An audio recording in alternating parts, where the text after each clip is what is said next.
Hi guys, it's Sophie. So we're going to be doing another Man Booker International book review today. I have come across a slight sticking point in that I can read them a lot quicker than I'm able to review them for you. But we're doing the best we can. So I've got this review to do and I've got 2 more that I've read that are in the wings. So as soon as I get a chance to film them, then I will share my thoughts on those ones. So I've been trying to combat this by filming a little bit in the mornings before I go to work. So as I say, if I'm a little bit sleepy, it's just because I'm not used to filming at sort of 6ish. But hopefully you enjoy it anyway. So we're going to be doing a review of A Cup of Rage by Raduan and Nassar. This is, I think, the shortest book of the Man Booker Internationals, at 45 pages long, so I sat down and I read this one in one go last night. It is a very odd book and it's a very powerful book. Even though it's so small, it really does pack a bit of a punch, which I wasn't really expecting. So a little bit about the book before we jump into my thoughts too much. This is a very short, almost encapsulation of a love scene between 2 individuals, between a young journalist and a man who appears to have come into some money or sort of gained some money throughout his life. So he's older but has quite a large property and sort of hired help and is quite proud of what he owns. And it's about them having sex, essentially. It's about them sort of from the point at which the woman arrived at his house to the point of orgasm is how the story plays out. But for these 2 lovers, sex is not something that is purely romantic. There is a definite sort of domination vibe going on there, and sort of humiliation and I suppose cruelty as well within their sex. So first off, it sounds, it just sounds like erotica, is what it sounds like at the start. But what the majority of this book is, the vast majority, is essentially an exchange of words, an exchange of arguments and breaking down of the other's psyche as foreplay. That sounds far more interesting to me than just an erotic novella.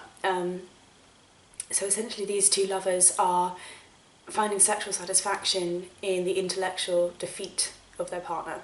So there are a couple of quotes that I'm going to pull out just around that theme so you can kind of see what I'm talking about. So in terms of describing what they're doing, the man says, "Like her, I knew the best way to bite with the teeth of ideas, since our intrigues tended to be made of these shards." So for them, it is about the intelligence, it is about the sexuality of intelligence, and again, there's another quote for you.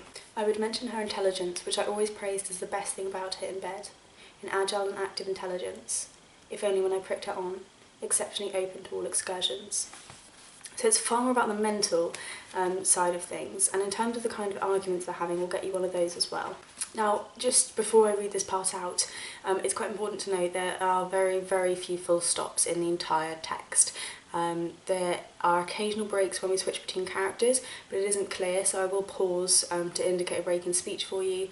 I believe there are only full stops at the end of each chapter, which are 20 or so pages long. Does make for a little bit of an odd reading experience. It's perfectly workable but maybe odd to read aloud. "Reaching the zenith of my liturgy, and thinking the supposed extent of my words, I lowered my tone dirtily to compensate. I've got balls, fraud, I don't need a higher power. Oh, Hosanna, behold the man, Narcissus, always fragile and remote, anarchy's offspring." So hopefully you understand that was man, woman. They sort of just have these back and forths. There's one quote I love, which was, "It's only my good hygiene that stops me from wiping my arse on your humanism." Yeah, it's good, isn't it? So it's really interesting, it's really different. It definitely wasn't what I was expecting. The first few chapters are exclusively sort of sex scenes, and the last chapter is a reworking of the first chapter from the other's point of view, and they were more what I was expecting. But the central chapter, the explosion, is a conversation. I would definitely say I've never read anything like this before. When I finished reading it, I was sort of, my heart was pounding. I think the sort of violence flipped back and forth with the words was really quite strong, and I actually felt a bit worried for the woman in that situation, even though I would say that it's quite clear that there's consent here, and I don't necessarily think that this should be read as any kind of abuse although potentially if you have triggers for verbal abuse in your past, then this may trigger that. I would highly suspect that this would trigger that, but obviously it's up to you, it's your individual circumstance. I think this book is savage. It's quite strong, it's quite hard-hitting. Obviously it's dealing with sex. If that's not your cup of tea, then don't jump into that.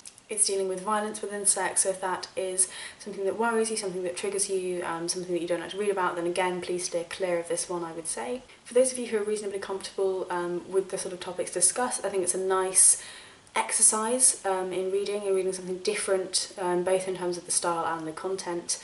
And as I said, I've not read anything quite like this before, so I think for those who are just interested in reading to explore more things, then it is worth picking up.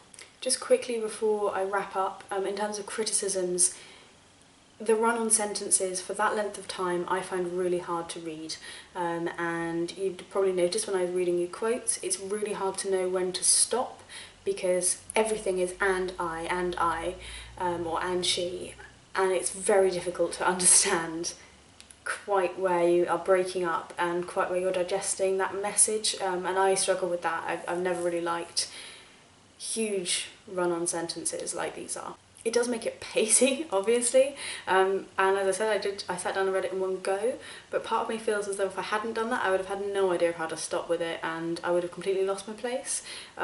So yeah, I didn't really enjoy that. So just as a summary, I'm going to repeat myself somewhat from what I've said on my Goodreads and my Instagram. I said, this book has teeth, readers beware. I hope that you've enjoyed that video. I hope it's provided you with a little bit of information on A Cup of Rage.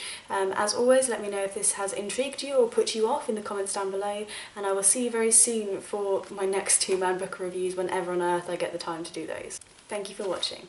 Bye bye.